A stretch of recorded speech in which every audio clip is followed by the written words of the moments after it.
à Dakar, les bulldozers sont entrés en action. Ce marché informel a été détruit. Les autorités ont aussi désinfecté la zone.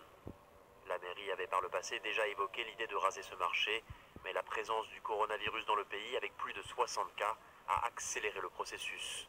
Une décision qui divise les habitants de la Médina. C'est l'occasion pour le faire, mais ce n'est pas le corona.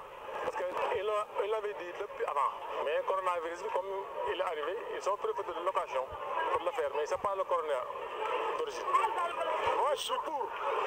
Il faut que le quartier soit propre. Les gens doivent vivre dans un environnement propre.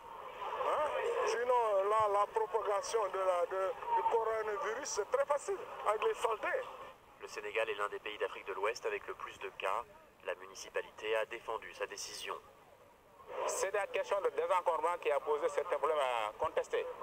Il faut faire la différence entre les opérations de désencombrement qui ont mené et les opérations de désinfection d'envergure qui sont exécutées par les autorités et qui sont fortement appréciées par les populations. Le président Macky Sall a interdit les rassemblements depuis le 14 mars. Le gouverneur de Dakar, lui, a fermé jeudi les mosquées.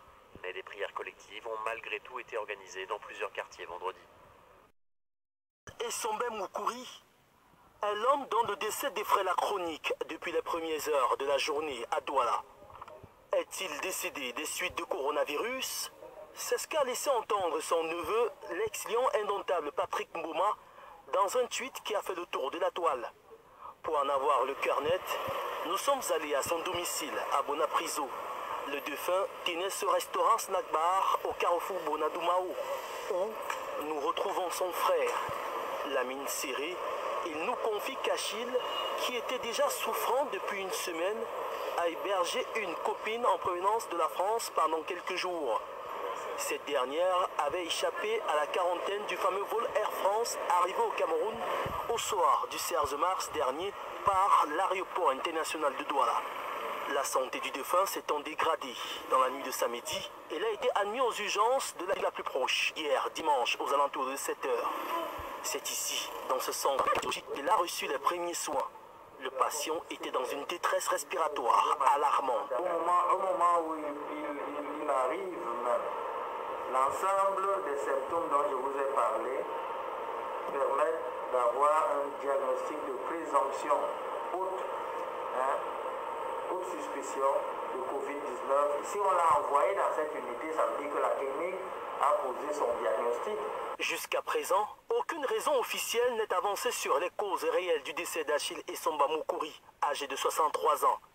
Joint au téléphone, le professeur Richard Njok, directeur de l'hôpital à Kentini, a démenti ce qu'on lui attribue sur les réseaux sociaux comme étant les vraies raisons du décès de l'infortuné. Le responsable du point focal traitement du coronavirus dans la ville de Douala ne nous donne aucune précision sur la question. En définitive, on ne sait donc pas ce qui a conduit l'oncle de Patrick Mboma à la mort de l'hôpital à Kentini. Coronavirus au Gabon, le pays s'est doté de certaines mesures pour freiner au mieux l'évolution de ce virus.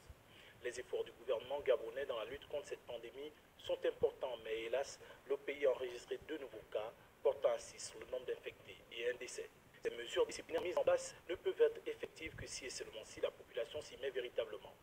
Laquelle population est appelée chaque jour au respect des gestes barrières, mais beaucoup semblent ne pas prendre la mesure de cette pandémie qui a touché 355 811 personnes dans le monde.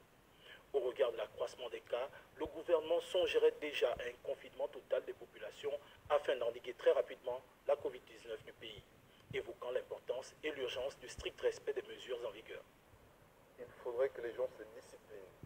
Le gouvernement peut prendre un certain nombre de mesures si les gens ne se disciplinent pas, si les gens ne comprennent pas que ça ne sert plus à rien de se saluer la main, ça ne sert plus à rien de se retrouver en rassemblement de plus de 10 personnes ou bien de continuer à faire des sorties inopportunes.